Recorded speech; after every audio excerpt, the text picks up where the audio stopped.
Oke, teman-teman, selamat pagi semua. Selamat kembali di dalam ibadah Korem ya.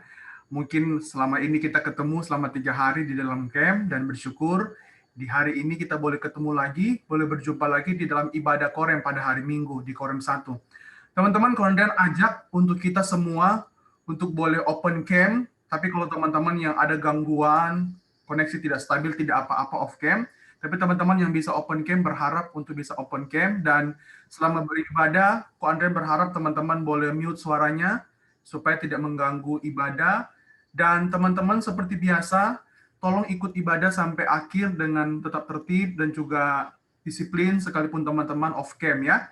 Dan jangan lupa yang ikut lebih dari satu orang di dalam satu akun Zoom yang sama, teman-teman tolong tulis namanya supaya teman-teman dari pengurus bisa tahu siapa yang hadir dan menghitung jumlahnya.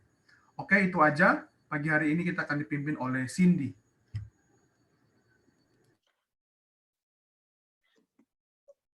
Pagi teman-teman, sekarang kita udah mau mulai kebaktian Korem 1 kita.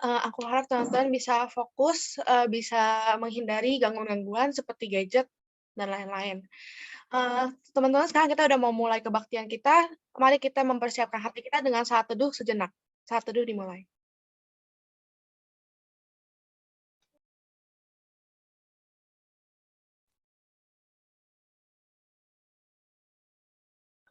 Selesai.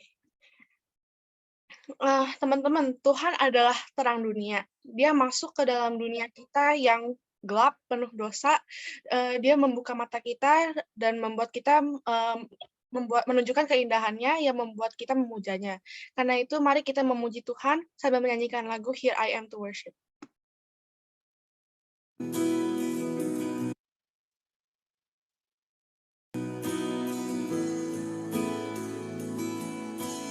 Light of the world, you step down into darkness. Open my eyes, let me see beauty that made this heart adore you. Hope of a life spent with you. Here I am to worship, here I am to bow down, here I am to say that you're my God. You're altogether lovely, altogether worthy, altogether wonderful to me.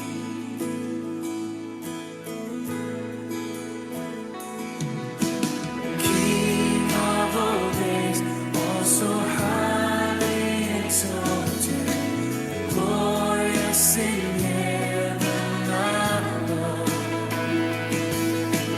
Humbly you came to the earth you created, all for love's sake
Teman-teman, mari kita bersatu dalam doa.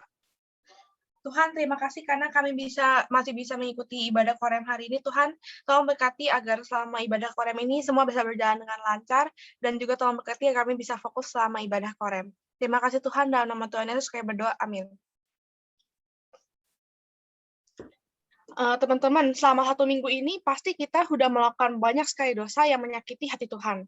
Namun kalau misalnya kita mengakui dosa kita kepada Tuhan, kalau kita mengakui dosa kita kepada Tuhan, Tuhan pasti mengampuni. Karena itu mari kita akui semua dosa kita dan minta pengampunan dari Tuhan sambil menyanyikan lagu Mengampuni.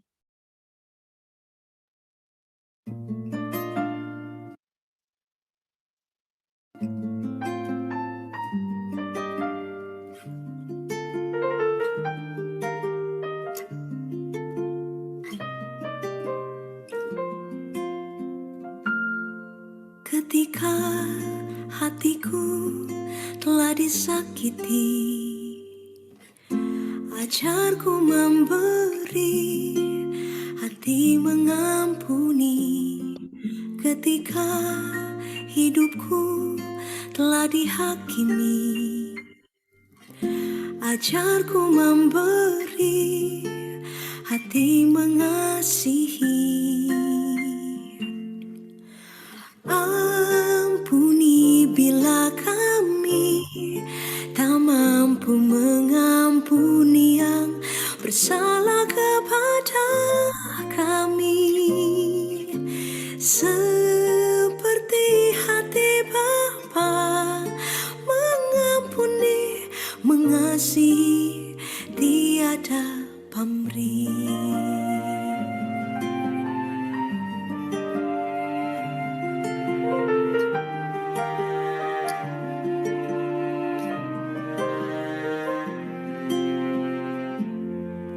Ketika hatiku telah disakiti, ajarku memberi, hati mengampuni. Ketika hidupku telah dihakimi, ajarku memberi, hati mengasihi.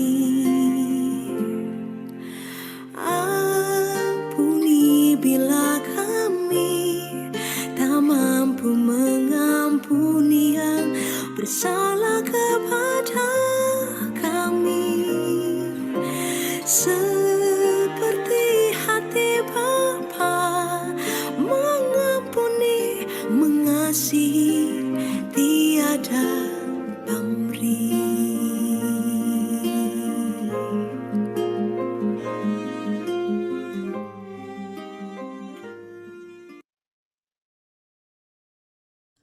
Teman-teman, mari kita berdoa ya.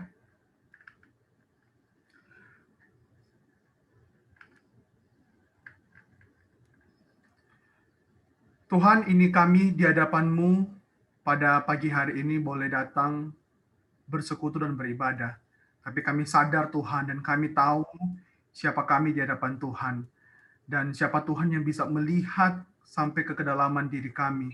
Kami sadar Tuhan, kami ada dosa. Kami sadar Tuhan, kami ada kesalahan, kami ada kebiasaan buruk, ada perkataan, perbuatan, bahkan ada emosi-emosi yang kami ekspresikan dengan salah, bahkan kami lakukan juga dengan salah. Kami kadangkala terlalu cepat marah-marah, kami kadangkala terlalu hidup di bawah mood kami, sehingga kami kadangkala melakukan sesuatu tergantung mood kami. Ampuni kami Tuhan. Kami kadangkala juga menyakiti orang lain, ampuni kami Tuhan. Bahkan ketika kami beribadah di pagi hari ini, kami tidak beribadah dengan sadar bahwa kami datang kepada Allah yang Maha Kudus, sehingga kami kadangkala ketika beribadah kami tidak fokus, kami bermain-main. Ampuni kami Tuhan. Tuhan, sucikan kami, layakkan setiap kami. Bahkan Tuhan juga yang boleh mendengar setiap doa-doa kami yang datang membawa setiap seru dan doa kami di hadapan Tuhan. Biar Tuhan yang boleh menyucikan, boleh memberikan belas kasihan kepada kami. Dan kami juga Tuhan menyerahkan buat ibadah hari ini, supaya ibadah pada hari ini, pelayanan kami boleh berkenan di hadapan Tuhan. Terima kasih Tuhan, bersyukur buat kesempatan ini, bersyukur buat waktu ini. Bahkan terima kasih sampai hari ini kalau Tuhan masih setia kepada kami. Dalam nama Yesus kami sudah berdoa. Amin. Teman-teman, bersama-sama dengan Ko Andrian, kita akan sama-sama mengakui pengakuan iman kita. Teman-teman bisa sambil mengikuti dari rumah masing-masing. Aku percaya kepada Allah Bapa yang Maha Kuasa, Khalik langit dan bumi, dan kepada Yesus Kristus, anaknya yang tunggal Tuhan kita, yang dikandung daripada Roh Kudus, lahir dari anak darah Maria, yang menderita sengsara di bawah pemerintahan Pontius Pilatus, disalibkan, mati dan dikuburkan, turun ke dalam kerajaan maut. Pada hari yang ketiga, bangkit pula dari antara orang mati, naik ke surga, duduk di sebelah kanan Allah Bapa yang Maha Kuasa. Dan dari sana ia akan datang untuk menghakimi orang yang hidup dan yang mati. Aku percaya kepada Roh Kudus, gereja yang kudus dan am, persekutuan orang kudus, pengampunan dosa, kebangkitan tubuh, dan hidup yang kekal. Amin. Teman-teman, sekarang dosa-dosa kita sudah diampuni Tuhan dan sudah dihapuskan. Karena itu, marilah kita bersukacita dan memuji nama Tuhan sambil menyanyikan lagu Terpujilah Namamu Tuhan.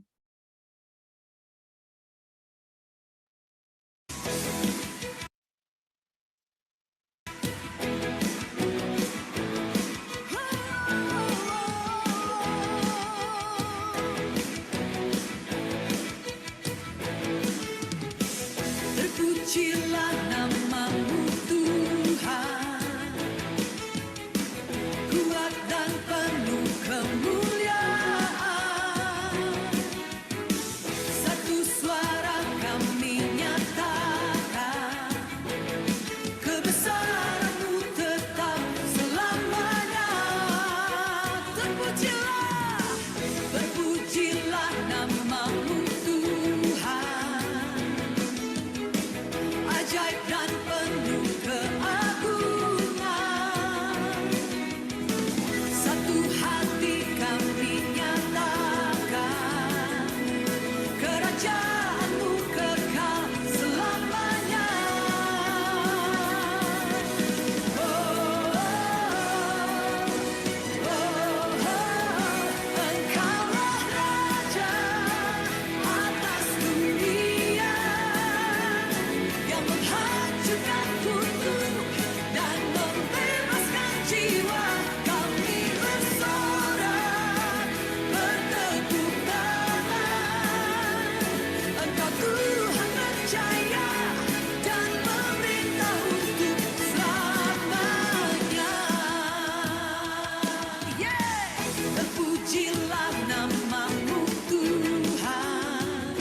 Sebentar lagi kita akan mendengar firman Tuhan. Mari kita siapkan hati kita untuk mendengar firman-Nya sambil menyanyikan lagu Kusiapkan Hatimu Tuhan.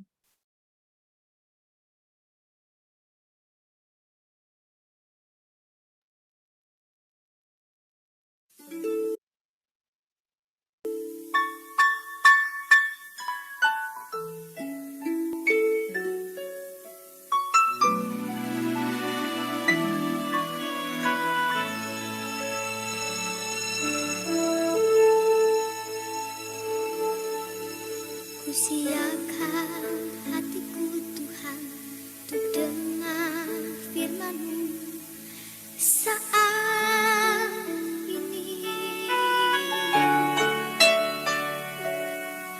Ku sujud menyembah-Mu Tuhan, masuk hadirat-Mu saat ini.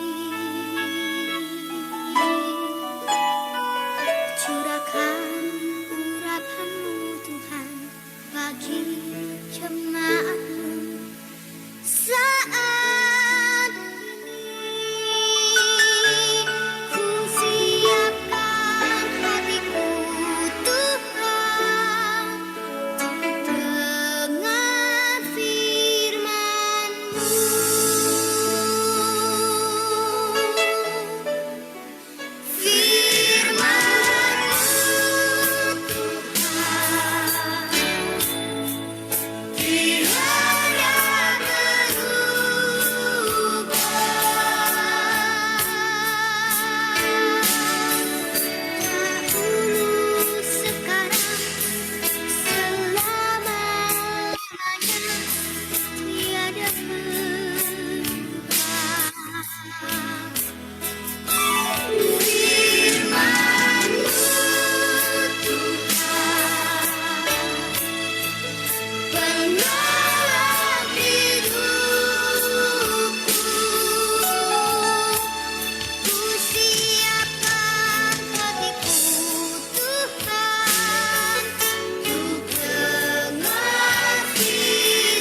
Shalom teman-teman.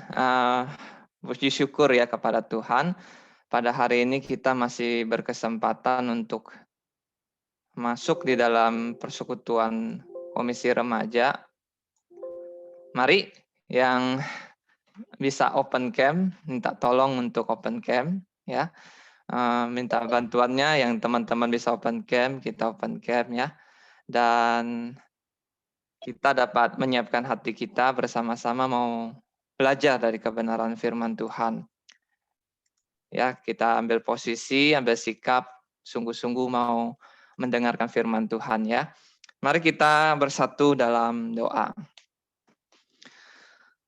Bapa Surgawi, Bapa yang baik, kami bersyukur buat kebaikan-Mu Tuhan yang memeliharakan kami. Kalau kami hari ini masih bisa bangun pagi, masih bisa bernafas, masih bisa melihat, masih bisa makan dan minum, semua karena kebaikan pemeliharaan Tuhan atas hidup kami. Tuhan, pada waktu ini berkatilah setiap kami ketika kami akan bersama-sama mendengarkan firman-Mu Tuhan. Tuhan, berbicaralah kepada kami. Kami yang Engkau tahu di antara kami yang merasa lemah, merasa lesu, merasa khawatir dengan situasi pandemi yang begitu sulit, yang begitu parah akhir-akhir ini. Kami memohon pertolongan Tuhan. Engkau mengenal emosi-emosi yang bergejolak di dalam hati kami. Dan biarlah firman-Mu Tuhan hari ini menyapa, memberikan kami pencerahan, menguatkan kami kembali. Kiranya Roh Kudus bekerja, berkarya di dalam hati pikiran kami. Sehingga kami menyambut kepada firman-Mu dan diberkati oleh firman-Mu. Terima kasih Bapa yang baik yang kami kenal melalui Tuhan kami, Yesus Kristus, Juru Selamat kami yang hidup. Amin. Shalom guys, bersyukur sekali pagi hari ini kita masih belajar, kesempatan yang diberikan untuk kita belajar dari firman Tuhan tentang kecerdasan emosi. Nah, saya akan memulai hari ini, Ko Hendra akan memulai dengan satu, ini ada yang tahu? Ya, ini adalah salah satu scene dari sebuah film kartun ya, yang beberapa tahun lalu dirilis. Dan ini adalah karakter yang di sebelah kiri, ya, yang sebelah ini. Ini disebut namanya karakternya Joy. Kemudian yang ini karakternya disebut Sadness. Mereka adalah dua karakter yang dikisahkan, diceritakan dalam film ini, ada di dalam suatu markas emosi, yaitu di dalam otak seorang karakter di dalam film itu yang bernama Riley. Riley ini ada seorang bayi perempuan yang baru lahir, dan ketika dia melihat dunia untuk pertama kali, yang ia lihat adalah ayah ibunya. Dan yang ada di dalam scene ini mulanya adalah si Joy yang sebelah kiri ini. Dia yang mengelola emosi, sukacita, kesenangan di dalam pikiran Riley, seorang bayi perempuan itu. Tetapi ketika semua masih senang, semua masih gelak tawa, bahagia, tiba-tiba muncullah seorang karakter yang warna biru ini, Sadness.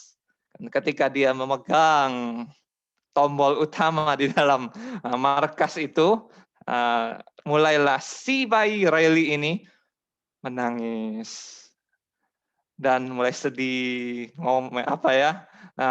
suasana berubah, tadinya tawa sekarang menjadi oek nangis gitu ya.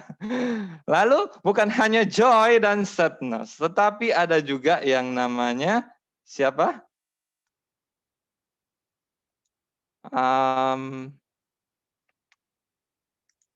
Ya, ini dia. Jadi yang di sini namanya karakter fear, yang mengatur rasa takut di dalam diri seorang Riley. Dan ini ada yang hijau ini, disgust, merasa jijik. Jadi ketika si Riley melihat namanya sayur brokoli, ya teman-teman tahu ya, sayur brokoli yang hijau, yang keribo itu. Nah, si Riley langsung merasa jijik. Kenapa? Karena si disgust ini mengambil alih otaknya dan berkata, jijik, tidak mau, tidak suka dengan namanya brokoli. Dan tentu saja karakter yang tengah ini, merah, anger, kemarahan. Jadi ketika Riley tidak dapat sesuatu yang dia inginkan, dia menjadi marah, teman-teman. Nah, inilah dinamika yang terjadi antara karakter-karakter emosi di dalam otak, di dalam pikiran seorang Riley. Teman-teman, ini adalah suatu kartun yang lucu sebenarnya ya. Dan dia menggambarkan bagaimana dinamika emosi yang terjadi di dalam tubuh kita, di dalam otak kita, di dalam markas emosi di dalam diri kita. Di situ ada namanya kesedihan, ada senang, ada jijik, ada marah, ada ketakutan, ya. Dan tentu masih banyak emosi-emosi yang lainnya, tetapi di dalam film ini, inilah 5 karakter utama di dalam emosi seorang Riley. Why do emotions matter? Mengapa berbicara emosi itu penting? Apa sih pentingnya emosi gitu ya? Yang pertama, emosi itu adalah suatu bagian dari diri kita sendiri. Itu bukan bagian dari orang lain ya, maksudnya bagian dari diri kita sendiri ya. Kita sendiri merasakan perasaan-perasaan dan emosi ini dan itu. Lalu itu bukan hanya suatu bagian yang internal di dalam diri kita sendiri sebagai seorang manusia. Tetapi ada juga emosi itu terlibat di dalam relasi kita dengan Tuhan. Dalam kerohanian kita, dalam spiritualitas kita, ada emosi-emosi di dalam diri kita yang berpengaruh dalam hubungan rohani kita dengan Tuhan. Ya, ketika kita percaya pada Tuhan, ada masalah, ada respons emosi di dalam benak kita. Dan juga di dalam hubungan kita dengan orang-orang sesama manusia. Ketika kita berrelasi secara sosial dengan orang lain, tentu ada dinamika, ada emosi-emosi yang juga terlibat di dalamnya. Siapa sih yang nggak pernah kesal sama temannya sendiri? Siapa sih yang nggak pernah merasa kecewa atau sedih atau marah dengan anggota keluarganya sendiri? Itu adalah suatu bagian tidak terpisahkan di dalam diri dan kehidupan kita, di dalam relasi kita dengan orang-orang di sekitar kita. Kita mulai dulu, apa sih yang namanya emotion? What is emotion? Emosi di dalam satu kamus didefinisikan seperti ini. An affective state, suatu keadaan, perasaan ya, afektif. Dari kesadaran ya. Jadi seseorang memiliki kesadaran, dia memiliki kondisi keadaan, perasaan. Seperti apa? Seperti katakanlah sukacita, senang, kesedihan, ketakutan, kebencian, rasa suka itu dialami. Di dalam emosi inilah semua itu dialami. Jadi emosi itu bukan hanya sekedar ketika orang marah-marah ya, bukan ya. Emosi itu juga termasuk di dalamnya ada senang, ada sedih, ada benci, ada takut, ada suka gitu ya. Fans sama sesuatu gitu misalkan. Dan apalagi emotions itu juga any of the feelings of joy, sorrow, fear, hate, love, etc. Ya, perasaan apapun itu, entah itu senang, sedih, ya, benci atau takut ya. Biasanya juga ditemani, dibarengi dengan perubahan-perubahan fisiologis tertentu. Apa itu perubahan fisiologis ya? Maksudnya contohnya misalnya ketika orang mulai mau marah itu, detak jantungnya semakin memacu, makin cepat. Orang yang ketakutan, wah, degup jantungnya, detak jantungnya makin deg deg deg deg deg gitu ya. Atau nafasnya yang tadi biasa aja, nah begitu ya. Kalau orang nangis, ada nggak orang nangis nafasnya biasa aja? Enggak ya, nangisnya terisak-isak, terseduh-seduh, waduh nafasnya udah berantakan gitu ya. Jadi ada kondisi-kondisi di mana ketika kita menangis atau tergoncang secara emosional, ada juga kondisi-kondisi fisik yang terjadi pada diri kita ya. Entah itu histeris, entah itu menangis terseduh-seduh, entah itu marah sambil mengepalkan tangan atau ekspresi wajah kita yang marah gitu ya, atau sedih gitu ya, macam-macam. Nah, kita lihat firman Tuhan di Mazmur 139 ayat 13 dikatakan demikian. Sebab engkaulah yang membentuk buah pinggangku, menenun aku dalam kandungan ibuku. Ini adalah suatu bagian Mazmur yang bercerita bagaimana pemazmur memuji Tuhan. Karena Tuhanlah yang menciptakan dirinya.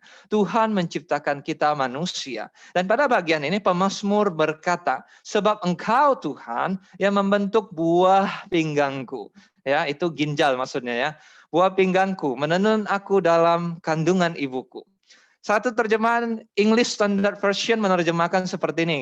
Ya, teman-teman, for you form my inward parts. You knitted me together in my mother's womb. Karena Tuhanlah yang membentuk bagian-bagian terdalam dari diri kita, ya. My inward parts, ya. You knitted me together in my mother's womb. Di dalam rahim ibuku, gitu ya. Tuhan yang menenun, Tuhan yang membentuk kita di dalam kandungan ibu kita. Nah, kata buah pinggang di sini atau diterjemahkan my inward parts di sini adalah kata Ibraninya kilia. Kilia itu maksudnya apa? Terjemahan yang harfiah, yang literal itu sebenarnya ginjal. Loh, apa maksudnya? Kenapa ginjal gitu ya? Itu menunjuk pada bagian terdalam dari diri kita. Nah, kita akan melihat contoh-contoh lain di mana kata Ibrani kilia ini juga muncul di dalam Alkitab ya. Contoh misalnya, di Amsal 23 ayat 16, jiwaku bersukaria kalau bibirmu mengatakannya jujur. Nah, pada bagian Amsal ini, kata jiwaku, ya jiwaku ini sebenarnya diterjemahkan dalam bahasa Indonesia itu dari kata Ibrani yang sama yang tadi. Ginjal, buah pinggang, kilia. Atau contoh terjemahan English Standard Version terjemahkan my inmost being, my kidneys, ya dia kasih tanda in brackets ya, ginjalku, bagian terdalam dari diriku will exalt when your lips speak what is right. Jadi seorang penulis Amsal ini sedang berbicara tentang seorang guru yang mengajar muridnya. Jadi guru ini berkata, memberikan nasihat hikmat kepada muridnya. Jiwaku akan bersukaria kalau bibirmu mengatakan yang jujur. Sang guru senang ketika seorang murid yang dia bimbing, yang dia ajar berkata jujur, bukan berkata bohong tentunya. Siapa sih yang senang dibohongi gitu ya? Nah, kata jiwaku ini sebenarnya dari kata Ibrani yang sama dengan yang tadi. Ginjal, kilya, Ibraninya kilya gitu ya. Nah, apa maksudnya? Kenapa ginjal gitu ya? Nah, contoh yang lain lagi, Mazmur 73 ayat 21 ya. Ketika hatiku merasa pahit dan buah pinggangku menusuk-nusuk rasanya. Wah, ini terjemahan Indonesia dalam hal ini konsisten. Kenapa? Mazmur 73:21 ini menggunakan kata buah pinggang. Dari Ibraninya sama, ginjal ya. Buah pinggangku menusuk-nusuk rasanya. Teman-teman coba bayangkan ya. Kalau misalkan jari teman-teman ketusuk sama jarum atau paku atau sesuatu yang tajam gitu ya. Wow, pasti sakit tentunya ya. Nah, coba sekarang kita imajinasikan, kita bayangkan bagian yang lunak dari tubuh kita, sebut saja itu ginjal. Coba bayangkan ginjal teman ditusuk dengan pedang atau dengan pisau belati. Apa itu rasanya? Ya, jangankan ginjal ya, ujung jari kita kena saja itu runcing dengan benda yang tajam, itu sakit. Nah, sekarang pemazmur di dalam Mazmur 73 berkata, hatiku pahit, buah pinggangku menusuk-nusuk rasanya. Wow, bayangkan kalau misalnya duri kaktus ini menancap di ginjal.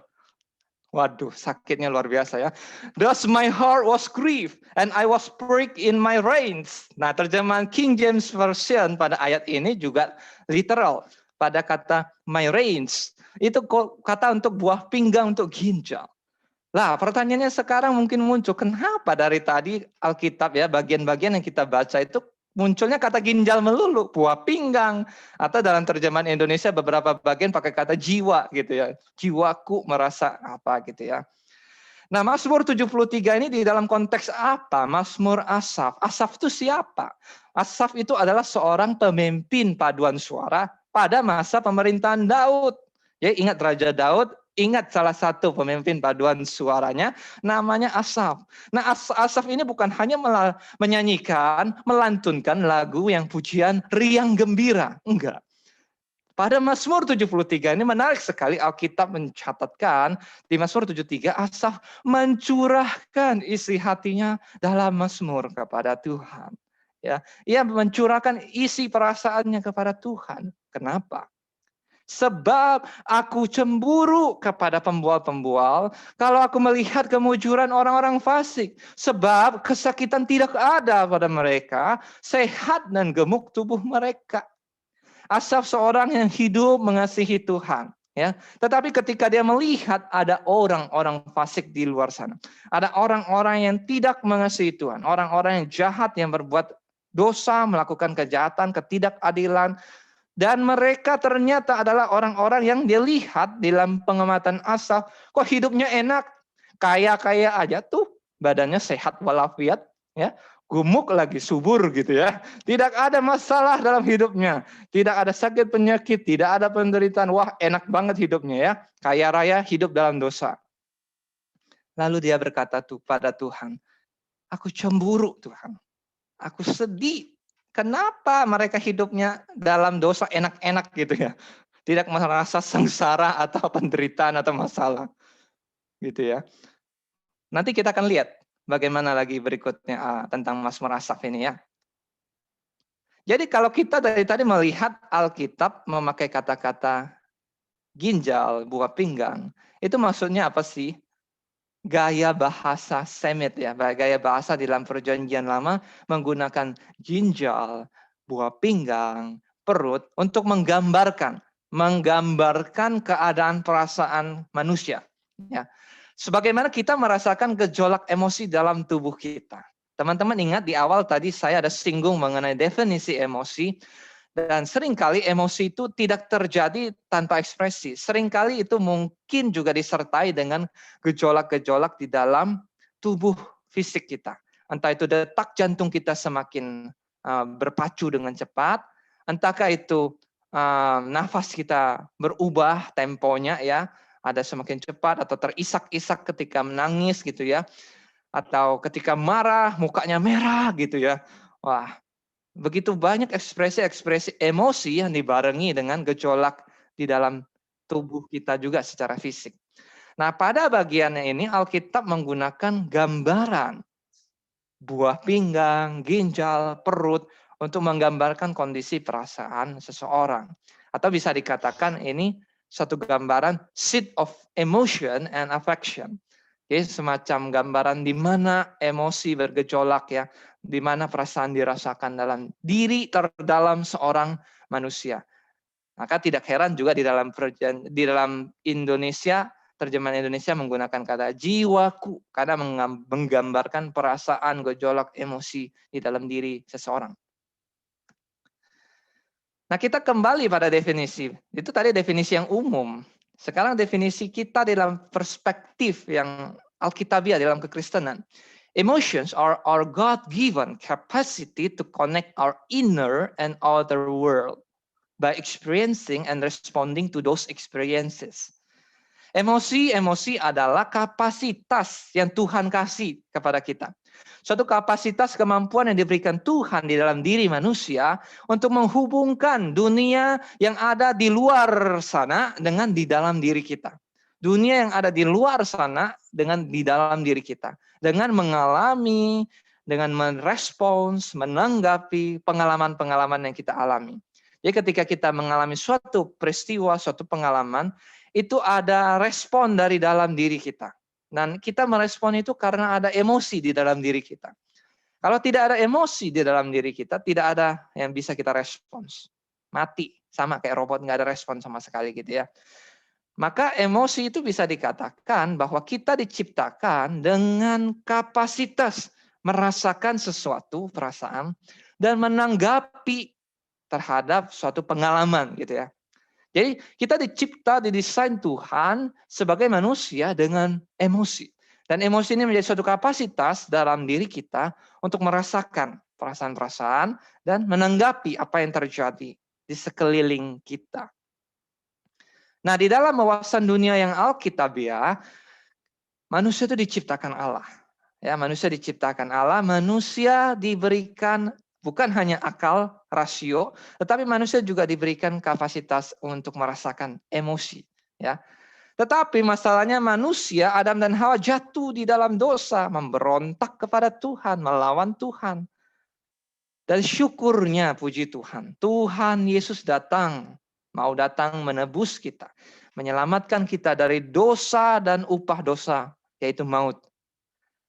Dan suatu kali Tuhan Yesus akan datang kembali ke dunia.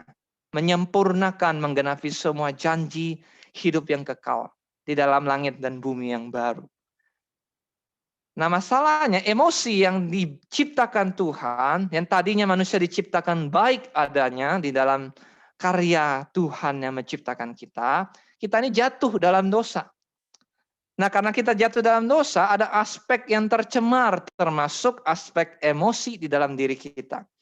Maka seringkali kita berbuat dosa karena emosi kita memang sudah tercemar. Kita tidak mengendalikan emosi dengan benar. Kita tidak mengelola emosi dengan tepat. Malah dengan emosi kita bisa turut berdosa, melawan, memberontak, melakukan berbagai hal yang jahat dan melukai perasaan orang lain.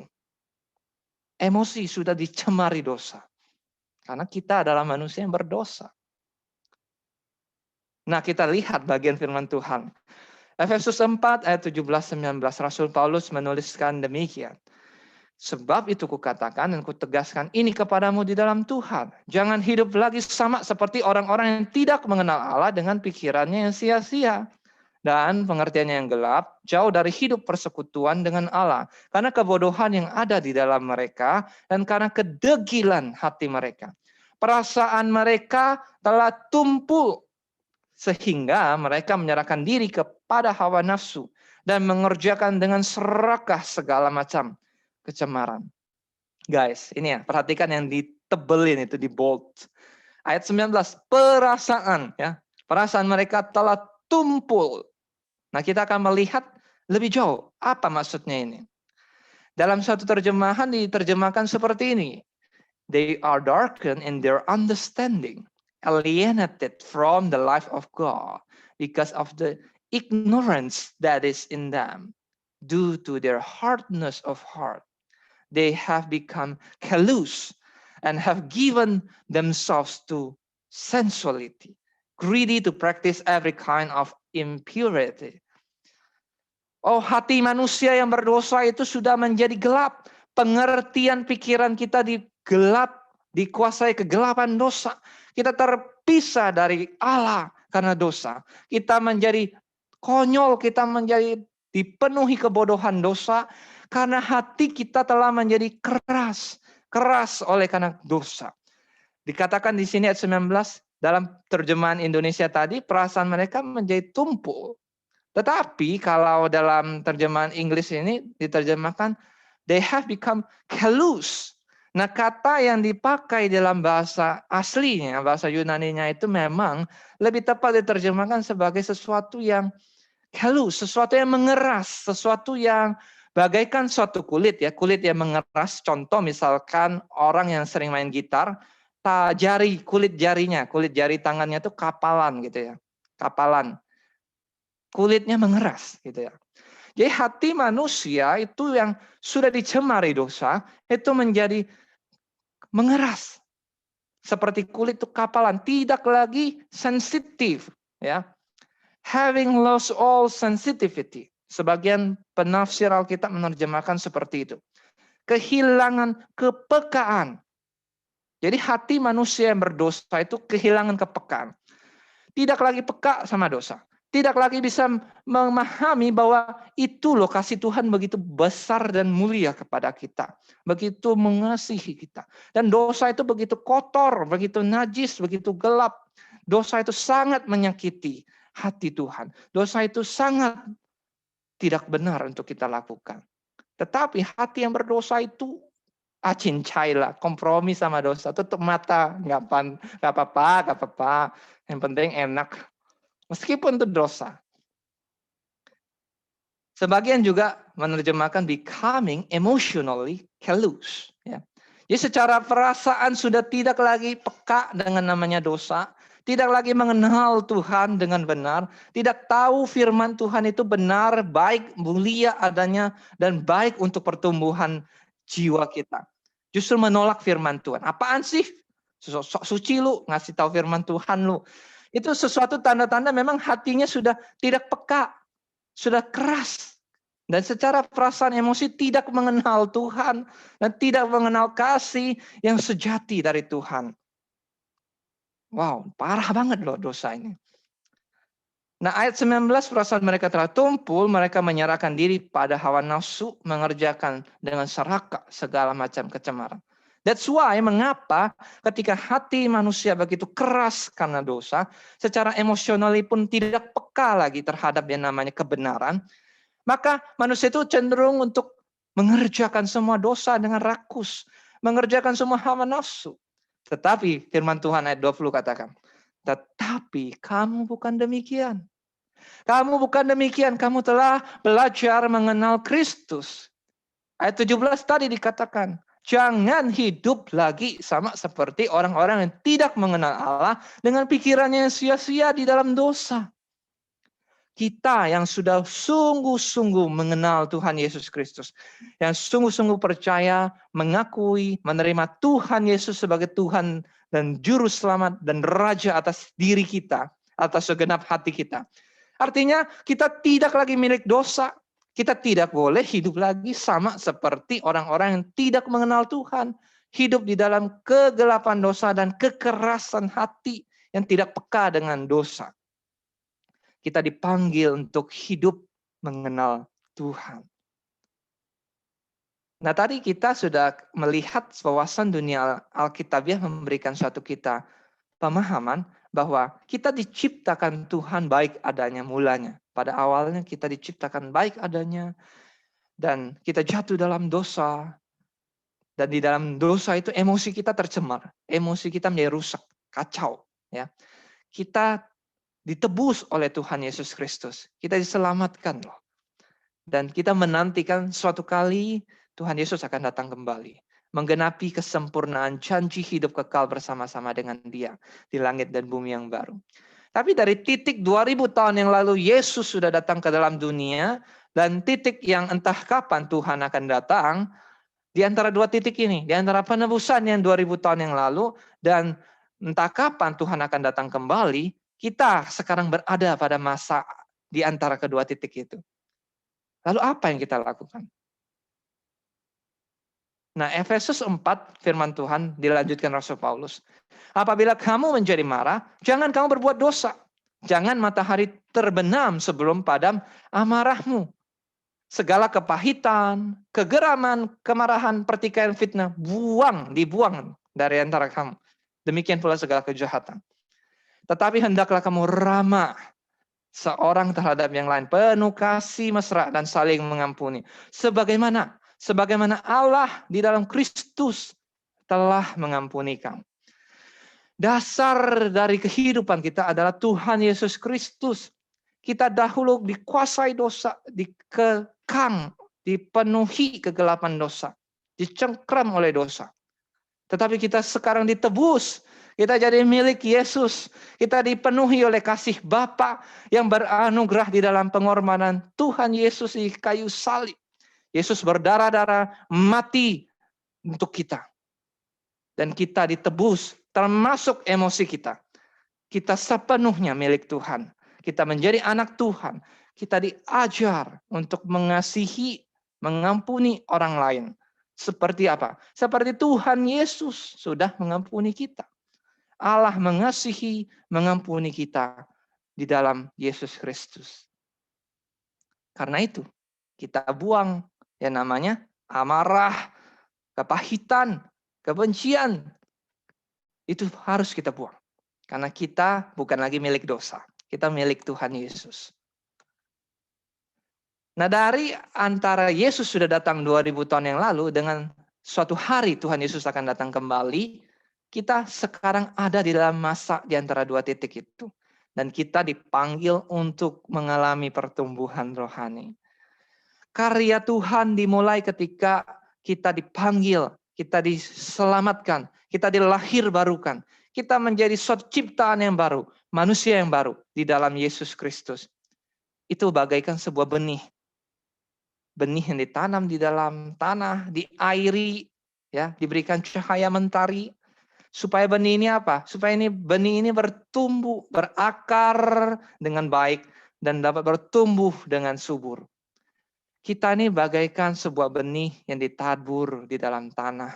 Dan kita mestinya ya mengalami pertumbuhan rohani. Sampai suatu kali Yesus akan datang kepada kita, atau sampai suatu hari Tuhan Yesus memanggil kita pulang kembali ke rumah Bapa.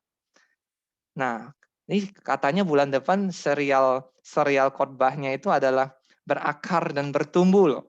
Ya, jadi teman-teman kita nantikan ya firman Tuhan katanya di Komisi Remaja bulan depan akan membahas serial berakar dan bertumbuh secara rohani.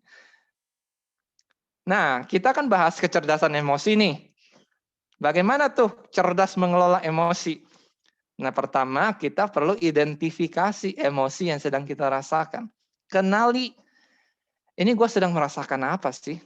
Ya, perasaan emosi seperti apa sih? Apakah takut? Apakah khawatir? Apakah marah?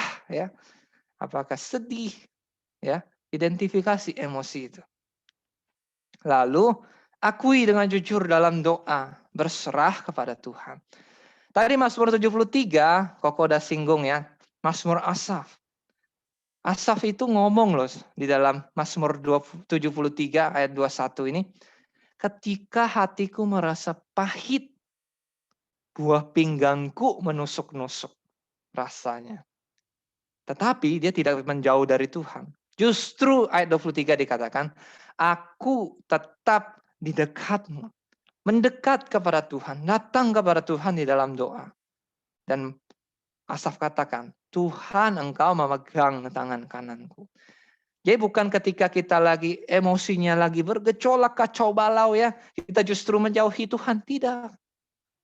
Tuhan panggil kita mendekat. Datang ke hadapan Tuhan, akui dengan jujur dalam doa, akui perasaan-perasaan itu yang berkecamuk dalam diri kita, dan berdoa, berserah, minta Tuhan tolong kita. Jadi tadi apa? Cerdas mengelola emosi itu, pertama identifikasi ya emosi.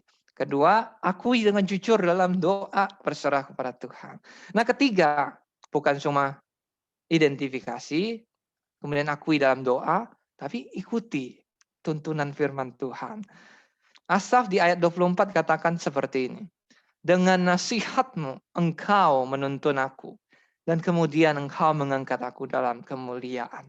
Ya, orang pengen, wah hidupnya lancar, bebas masalah, emosi yang dia rasakan pokoknya positif saja, senang aja, nggak ada sedihnya, nggak ada masalah gitu ya. Tetapi kita ada di dalam dunia sudah jatuh dalam dosa.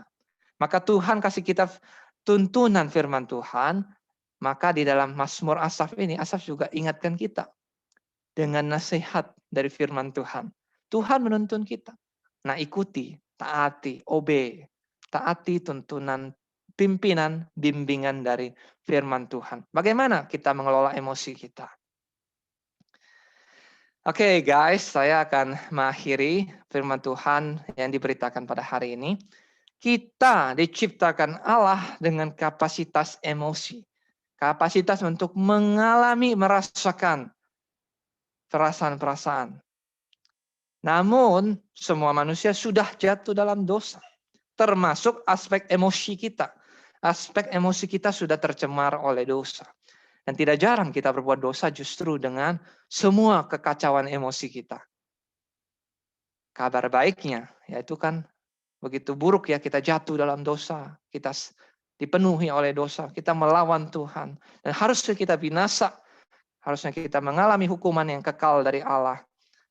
Tetapi kabar baiknya, Injil Tuhan memberitahu kita, Tuhan Yesus sudah menyelamatkan kita seutuhnya, ya, seutuhnya kita diselamatkan oleh Yesus supaya apa? Segenap diri kita, seluruh aspek dalam diri kita terus-menerus bertumbuh hari demi hari dalam mengasihi Tuhan dan sesama. Ya, Tuhan selamatkan kita, Tuhan tebus kita jadi miliknya, Tuhan jadikan kita milik Allah, anak-anak yang dikasih Allah Bapa. Dan kita dipanggil, diajar untuk terus bertumbuh hari demi hari. Termasuk aspek emosi kita. Mari kita mengandalkan Tuhan, mengelola emosi kita, andalkan pertolongan dan dari firman Tuhan ya. Mari kita sama-sama berdoa. Tuhan, kami bersyukur buat kesempatan kami diajar oleh kebenaran firman-Mu.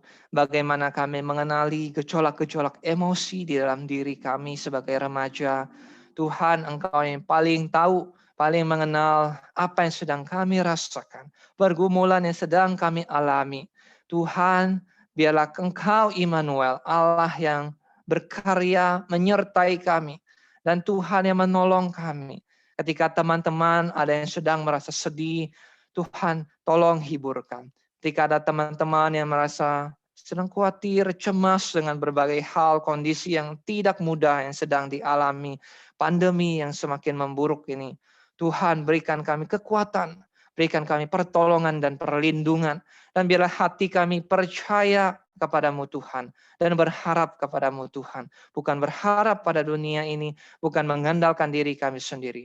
Tuhan, kalau di antara kami ada mulai yang jauh, menjauhi Tuhan, tidak peduli lagi dengan kebenaran firman-Mu, tidak peduli lagi dengan Tuhan. Tuhan tolong, Tuhan, dan cinta kasih-Mu menjamah kami, bawa kami mendekat kepadamu, mendekat di dalam dekapan kasih-Mu Tuhan, di dalam hadirat-Mu Tuhan, menguasai kami, membalut luka-luka hati kami, memulihkan hati kami yang terluka, dan jadikan hati kami bersih dari dosa, dan pulihkan dengan cinta kasih-Mu yang sempurna, sehingga kami dimampukan untuk mengasihi orang yang bersalah kepada kami, mengampuni orang-orang di sekeliling kami, dan ajar kami untuk hidup di dalam kasih-Mu Bapa, mengasihi firman-Mu dan melakukan firman-Mu. Tuhan, kami tidak mampu tanpa Engkau. Tolong kami untuk kami terus diajar Tuhan, belajar mengelola emosi kami, supaya dengan emosi kami, dengan perasaan-perasaan kami mempermuliakan nama Tuhan, dan kami semakin hari bertumbuh di dalam mengasihi Tuhan dan sesama. Terima kasih Bapa yang baik, kami berdoa demi nama Tuhan Yesus, Juru Selamat kami yang hidup. Amin.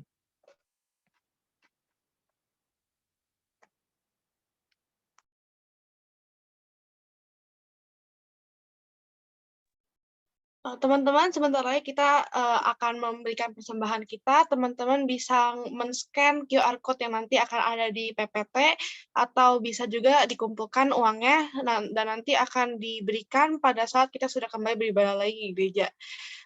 Mari kita mempersiapkan hati kita untuk memberikan persembahan sambil menyanyikan lagu Give Thanks.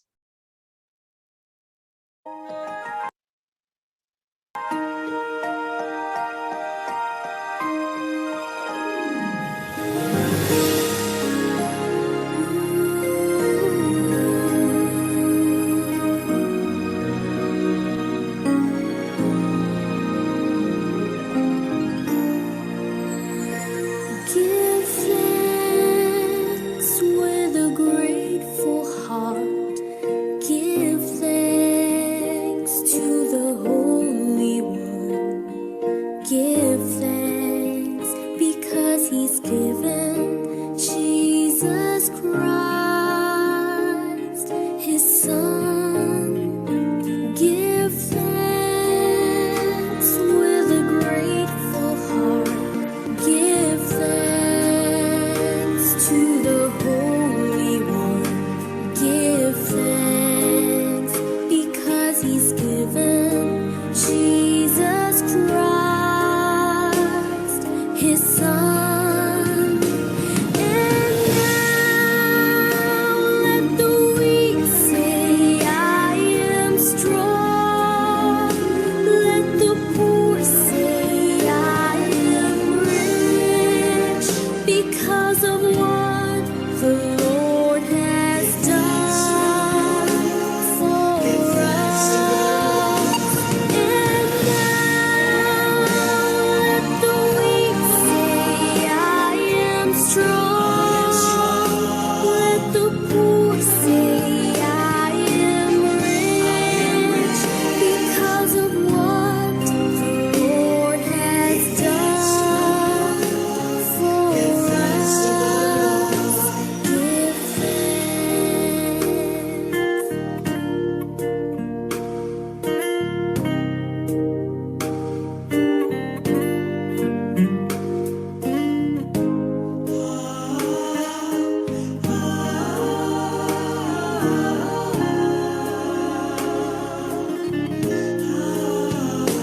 Give thanks with a grateful heart.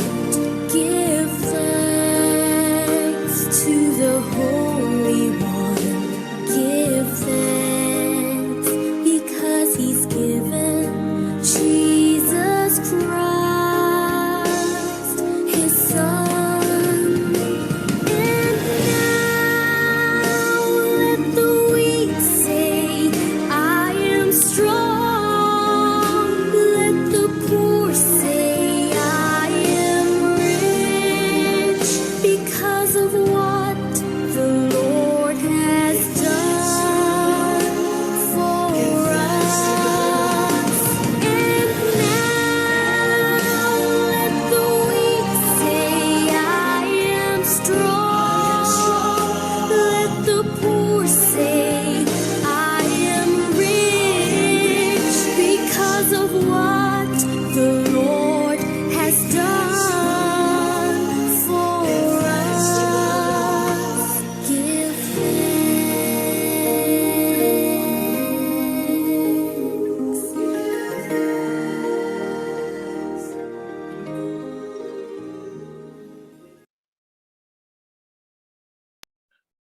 Teman-teman, mari kita satu dalam doa.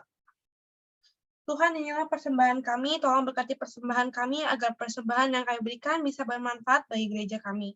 Terima kasih Tuhan, dalam nama Tuhan Yesus kami berdoa, amin.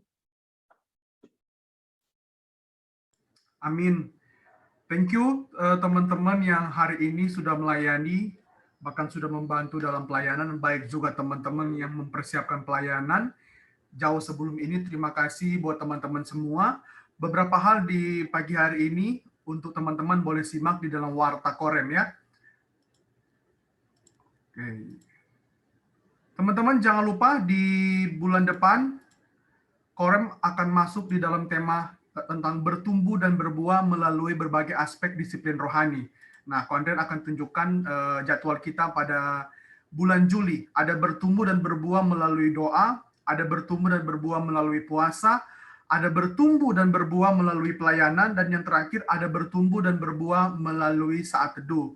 Berharap teman-teman boleh mengikuti setiap seri ini supaya dapat memahami apa-apa saja yang perlu kita lakukan, bahkan mengapa kita perlu bertumbuh dan berbuah, dan kenapa sampai kita nggak bertumbuh dan berbuah melalui berbagai macam aspek ini. Nah, berharap teman-teman boleh mengikuti dan boleh menemukan pesan Tuhan melalui seri bertumbuh dan berbuah sepanjang bulan Juli. Dan juga nanti di Agustus juga masih ada. Oke, itu aja. Dan minggu depan dimulai dari seri doa yang akan disampaikan oleh Ko Andrian. Dan teman-teman boleh mengundang siapa saja untuk boleh hadir di dalam ibadah Korem.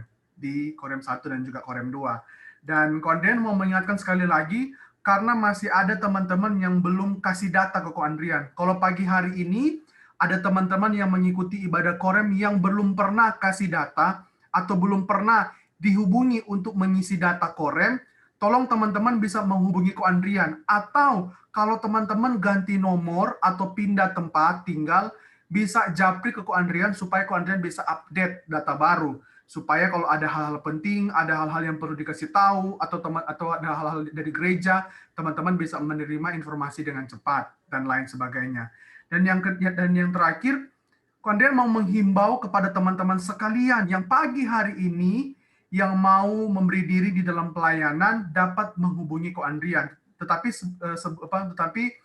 sebelum itu Ko Andrian juga mau mengucapkan terima kasih kepada begitu banyak teman-teman yang sangat berantusias untuk melayani, dan saat ini sebenarnya di Korem kita rollingnya sudah panjang sekali ya. Misalnya orang itu nggak mungkin orang itu lagi karena sudah banyak orang-orang yang mau pelayanan, jadi sudah banyak daftar-daftar nama. Tapi teman-teman yang masih belum pelayanan, yang mau memberi diri dalam pelayanan, berharap bisa menghubungi Ko Andrian. Dan hari ini di masa pandemi, pelayanan yang bisa dilakukan adalah ada kurang lebih 3 jenis pelayanan. Ada WL itu ada WL di ibadah Korem dan ibadah Kofe. Ada buat PPT ibadah. Buat PPT ibadah itu buat lagu. Teman-teman bisa buat lagu seperti tadi tuh. Ada lagu-lagu yang ditayangkan, dan juga di ibadah Korem maupun di ibadah Kofe. Dan juga yang terakhir ada operator multimedia. Jadi ada 3 pelayanan ya, teman-teman boleh mendaftar. Ada WL, ada operator Zoom, dan juga buat PPT ibadah. Atau teman-teman juga bisa buat desain-desain yang membantu teman-teman untuk posting di Instagram. Nah, ada juga teman-teman lain yang membantu untuk posting podcast dan lain sebagainya. Teman-teman yang mau melayani bisa hubungi Ko Andrian, dan jangan lupa data, hubungi Ko Andrian supaya kita bisa saling tahu ya. Oke, itu aja dari Ko Andrian. Kita akan menutup ibadah pagi hari ini dengan doksologi. Nanti Ko Hendra akan tutup kita dalam doa berkat. Puji Allah Bapa Putra, puji Allah Roh Kudus. Ketiga. Pohon selamat, sumber berkat. Amin. Yuk teman-teman kita satu dalam doa. Bapa Surgawi, kami bersyukur buat segala kebaikan Tuhan dalam hidup kami. Tuhan, di tengah-tengah situasi pandemi yang tidak mudah, begitu banyak orang yang terjangkit COVID dan menderita, kami semakin sadar bahwa kami adalah manusia yang fana, yang bisa mati. Kami perlu Engkau, Tuhan. Tuhan, biarlah Engkau memberkati setiap kami di dalam belas kasihan-Mu, menolong kami, supaya kami sungguh-sungguh mengenal Engkau, Yesus Kristus Tuhan dan Juru Selamat. Dan kiranya berkat dari Allah Bapa, Pencipta langit dan bumi, dan kasih karunia dari Tuhan Yesus Sang Juru Selamat, dan persekutuan, pertolongan, penghiburan dari Allah Roh Kudus, melingkupi engkau dan saya, dari sekarang sampai Yesus Kristus Tuhan datang kembali. Amin. Amin. Teman-teman boleh mengambil waktu teduh di hadapan Tuhan dan jangan dulu bubar karena kita akan ada foto bersama ya sebagai dokumentasi Korem.